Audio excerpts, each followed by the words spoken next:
تو سامراج کے لیے سب سے بڑی مشکل یہ ہے. یہ آپ دیکھیں ایران ایک ایسا ملک ہے کہ وہ ایٹمی طاقت بھی نہیں ہے لیکن وہ آزاد اپنے فیصلے کرنے میں تو پوری دنیا کو اس نے نتھ ڈالی ہوئی ہے. پورے سامراج کو اپنے آگے لگایا ہوا ہے. وہ جو دنیا کو کہتے ہیں ہم سپر پاور ہیں وہ ایران کی منتیں کر رہے پھر رہے ہیں. کیوں؟ کیونکہ وہاں ایک آزاد نظام ہے, وہاں غیرت مند لیڈر ہیں, لیکن یہاں بکاؤ ہیں, ان کے پالسی ہیں, ان کے مالشی ہیں, اور ان کی مدد سے وہ کوئی بھی کام کرواتا ہے, اور جو ان کو کام کرتا ہے ان کے لیے وہی سوٹیبل ہوتا ہے. پاکستان کے وہ 3.5 سال جو کہ عمران خان کا دور تھا, آپ دیکھیے گا کہ پاکستان میں اس وقت ہم یہ نہیں کہتے دودھ اور شہد کی نہریں تھیں, اور یہ بھی نہیں کہتے سب کچھ پرفیکٹ تھا, لیکن چیزیں آزادی کی طرف جا رہی تھیں. بہت حالات معیشت کے بہتر تھے. کووڈ کے باوجود پاکستان ترقی کر رہا تھا, لیکن پھر وہ ہوا جو نہیں ہونا چاہیے تھا. امریکہ نے اپنا سکہ چلایا اور سب کچھ ختم کر دیا. دیکھیں پچھلے 3 سال میں ظلم کا ایک نظام پراپر پاکستان کے اوپر نافذ ہے جس میں کسی کو کوئی معافی نہیں, لیکن کچھ کتے ہیں جو اس نظام کو سپورٹ کرتے ہیں, اس ظلم کے نظام کو. دیکھیں ہم آپ کو یہ نہیں کہتے کہ آپ عمران خان کو سپورٹ کریں, اس کو لیڈر مانیں, کوئی بات نہیں, وہ آپ کی چوائس ہے, لیکن کم از کم انسانیت ہونے کے ناطے آپ میں یہ غیرت ہونی چاہیے کہ آپ ظلم کو ظلم اور غلط کو غلط کہہ سکیں, آپ ظالم کو ظالم اور مظلوم کو مظلوم کہہ سکیں. آپ یا تو ظالم کا ہاتھ روک سکیں یا اپنی زبان سے بول سکیں, یہ تو آپ کر سکتے ہیں. اگر آپ یہ نہیں کر سکتے تو پھر حسینی ہونے کے نعرے آپ مت لگایا کریں. پھر آپ کوفے کے بدتر وہی لوگ ہیں جو کہ دیکھتے تھے ظلم لیکن روکتے نہیں تھے. آج کے بعد پاکستان کے اوپر یہ جو نافذ رجیم ہے نا, یہ کتنی تگڑی ہو جائے گی کہ لمبی راتیں پڑنے والی ہیں, نہ جانے صبح کب ہوگی لیکن ہوگی ضرور. اور میرے لیڈر عمران خان کے لیے ہم دعا کرتے ہیں کہ ہماری زندگیاں بھی اس کو لگے اور وہ آزادی کا سورج خود نکلتا دیکھے جس کی بنیاد میرے لیڈر عمران خان نے رکھی تھی. اب آتی ہیں دوسری خبر کی طرف. دوسری خبر یہ ہے کہ ایران اور امریکہ کے مذاکرات دوبارہ کھٹائی میں پڑ گئے ہیں. وہ اس لیے کہ ایران کہہ رہا تھا کہ جب تک اسرائیل لبنان کے اوپر کاروائیاں کرنی بند نہیں کرے گا یہ مذاکرات کامیاب نہیں ہو سکتے, اور یہ مذاکرات کا دوسرا راؤنڈ تھا جس کا مین مدعا تھا لبنان کے اوپر حملے. اب کیا لبنان کے اوپر ہوتے حملے دوسروں کو نظر نہیں آتے؟ دوسرے جو مسلمان ملک ہیں جو کہ طاقتور ہیں, یہ جو اپنے آپ کو اللہ کی فوج کہتا ہے, کبھی اس نے سٹینڈ لیا اس بات کے اوپر؟ نہیں لیا, کیونکہ ٹرمپ کی چاپلوسی کرنی ہے اس لیے. لیکن ایران سٹینڈ لے گیا. جیسے ہی اس نے یہ سٹینڈ لیا تو ٹرمپ نے دھمکی لگا دی کہ بھائی ہم آپ کے اوپر حملہ کر دیں گے.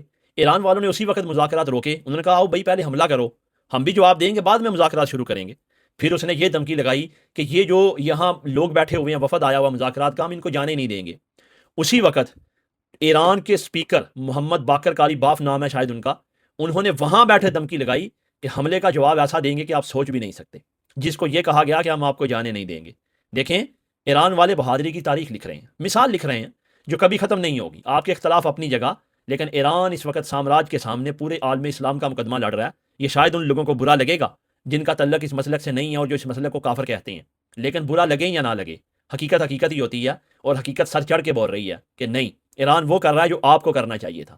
ایران وہ کر رہا ہے جو آپ ریال خوروں کو کرنا چاہیے تھا, لیکن آپ نے نہیں کیا. آپ لبنان کے حق میں نہیں بولے, آپ غزہ کے حق میں نہیں بولے, یہ سب کچھ ایران نے کیا. اور ایران نے کیا ٹھیکہ لے رکھا, اپنی طاقت سے بڑھ کے کر رہے ہیں وہ جتنا کر سکتے ہیں, اور علی والے وہ کر جاتے ہیں جو شاید دوسروں سے نہیں ہو پاتا.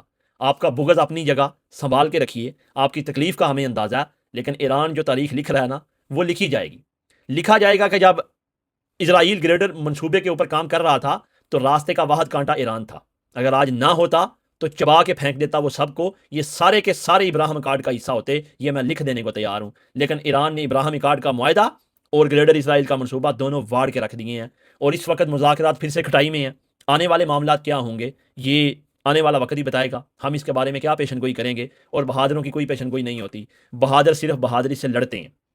اسی اگلی بات کہ ٹرمپ کا ایک سیکٹری ہے, اس نے یہ انکشاف کیا کہ اگر ایران کے اوپر زمینی کارروائی کرنی ہے نا تو اس کے لیے 10 لاکھ فوجی چاہیے.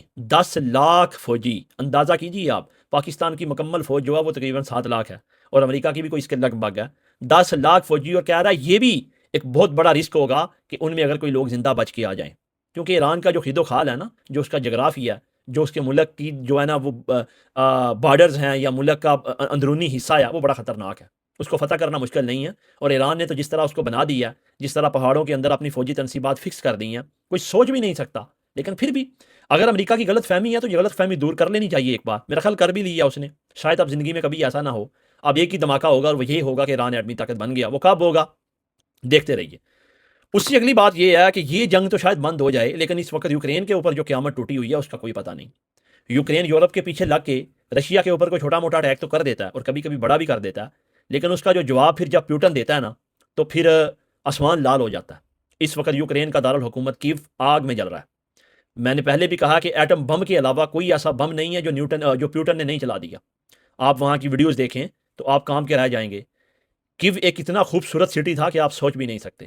کیو کی خوبصورتی اور خوبصورت لوگ آج بھی دنیا میں پہلے نمبر پر تھے، لیکن اس وقت وہ جل رہا ہے. کیوں؟